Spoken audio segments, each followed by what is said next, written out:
করতে না পেরে চক্রান্ত করলো যে বিপ্লব দুইবার, আমার ছোট ভাই দুইবার 11 বছর চেয়ারম্যান ছিল, তারপরে 2014 সালে উপজেলা ভাইস চেয়ারম্যান নির্বাচিত হয়েছে এবং তারপরে যখন তাকে নিয়ে চক্রান্ত হলো যে বিপ্লবকে এবার ধরলে গুম করে অবস্থা, আমি এত খারাপ হিসাবে সরকার জানিও না, আর আমাকে মেয়েরা ভালো অবস্থা সরকারে এত শক্তি সরকারে হয় নাই, আমার অন্তত মারবে না, তুমি চলে যাও। আমরাই পারিবারিক ভাবে পাঠিয়ে দিচ্ছি, জীবনটা রক্ষা করা দরকার। অনেকে গুম হয়ে গেছে, যারা গুম হয়েছে তারা কি ফেরত আসবে? কতজনকে আয়না করে মেরে ফেলছে আপনারা নিজেরা জানেন। অতএব সেই বিপ্লব কিন্তু আবার আসছে। আমি বলছি এখন আমেরিকা কেন থাকবা? তোমার দেশ এখন স্বাধীন, তুমি রাজনীতি করো, যার যা অবস্থা জনগণের সাথে থাকো। এই আসলে একটা বিশাল এলাকা, জনগণ তোমাকে চাইলে থাকো, আরো যদি ভাগ্যে কিছু থাকে পদ পদবি জনপ্রতিনিধি হবা, যদি সুস্থ নির্বাচন হয়, জনগণ আমাদেরকে ভোট দেয় কিনা সময় মতো আমরা দেখবো।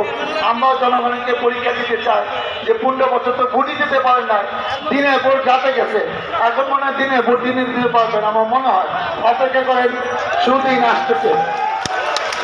আজকে আমরা যেখানে আসছি এই গার্মেন্টস নিয়ে অনেক কথা হয়তো তাদের সামনে বলবো, কথা আপনারা শুনতে যাচ্ছেন না, আপনারা গণ্যমান্য কথা শুনতে যাচ্ছেন, সেই জন্য জুনিয়রকে বক্তৃতা দিলাম না যে ওইটার থেকে আমি কিছু বললে আপনাদের কাজে লাগতে পারে।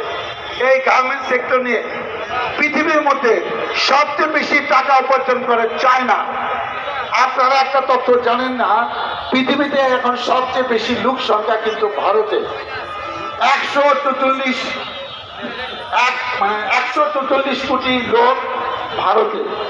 দ্বিতীয় হলো চায়না, 142 কোটি 50 লক্ষ লোক হলো চায়না। কারণ চায়না একটা নিয়ম করেছে যে একটা সন্তানই যথেষ্ট। এখন $40 বিলিয়ন, $40 বিলিয়ন। তৃতীয় হলো ভিয়েতনাম, $30 বিলিয়ন। এরপরে হলো ইন্ডিয়া, $25 বিলিয়ন। এরপরে তুরস্ক, তারপরে আছে ইটালি, তারপরে আছে জার্মানি। আজকে দেখেন এত বড় একটা পৃথিবীতে 200 বেশি দেশ আছে, সেই দেশের মধ্যে গার্মেন্টস সেক্টরে বাংলাদেশ দ্বিতীয়। এটা আপনার শুনতে কেমন লাগতেছে? বাংলাদেশের নাম আজকে সারা বিশ্ব সবাই করেছিলাম, সেখানে আপনারা অনেকে ছিলেন, সবাই ছিলেন না। এই গার্মেন্টস এলাকা 30-35টা গার্মেন্টস আছে। আমি নিজ দায়িত্বে তাদেরকে বলেছি বা এই এলাকার শ্রমিকরা আপনাদের মুখ থেকে কিছু শুনতে চান। বিজিএম হলো যারা এই সমস্ত গার্মেন্টসের মালিক, তাদের নেতা হলো সে। আপনি আসেন, আর প্রভাবশালী যারা মালিক, এই আজাদ ভাই, উনি কিন্তু 2000 সালে এই এলাকায় আসছে, গার্মেন্টস বানাইছে। আজকে এত বছর সে তো এই এলাকা